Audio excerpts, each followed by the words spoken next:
I've been rapping since I was 7 years old, and if you let me tell it, I've been good at it the whole time. I grew up albino, so I looked pretty much the same way that I do now, except for this was up here. My family moved every year, so I had to start a new school every year. I would find a talent show or a cypher to keep them off my back for looking different. My grandmother was one of my favorite people, and she died when I was 8. I was heartbroken by that, but she always encouraged me to rap. At her funeral, at the church, I got on the mic, I rocked the funeral, hands up, people yelling ho, all that good stuff. A lot of people spit rhymes very well, but they never find their voice, situation, and environment where they open up and are able to tell their stories. And that was my situation until I met this beautiful man, Anthony Jerome Davis, the A.N.T. He let me come down in his basement, tell my stories and my jokes, spit my rhymes, and we made this. One side of the street is Malone's funeral home, and the other side the library. Try very hard to picture this shit. And yo, whatever comes up, comes out.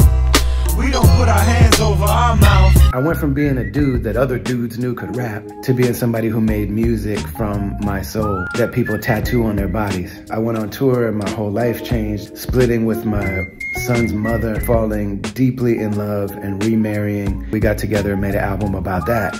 That sounds like this. I came in the door, 1984, paint on the wall, got chased by the law. Welcome to the United Snakes, land of the thief, home of the slave. What happens to everybody who sees some success happened to me. Trouble in paradise. It's not everything it's cracked up to be. It's actually keeping me away from my loved ones. My success might actually ruin my life. So I went right back to Ant and I made this. I love the life I live, my laughter and my tears. Only one thing I can say in truth, gotta deal with them demons before they deal with you. I'm actually legally blind, so I can't drive, and I bought a house just a few blocks from Ant's house so that I could walk there and make music. I got deeper into my spirituality. Ant got clean and sober, started having kids, beautiful things happening in life. So we got together again and made this. They've been trying to shut us down our whole life. I thank God for healing. I loved you before I knew that you existed. It isn't really anybody's business. Here we are a few years later. I actually moved my family to another country, halfway around the world. I went back to visit him, he came to visit me, and we made another amazing new album called Satisfied Soul that sounds like this. I'm not gonna show you that yet.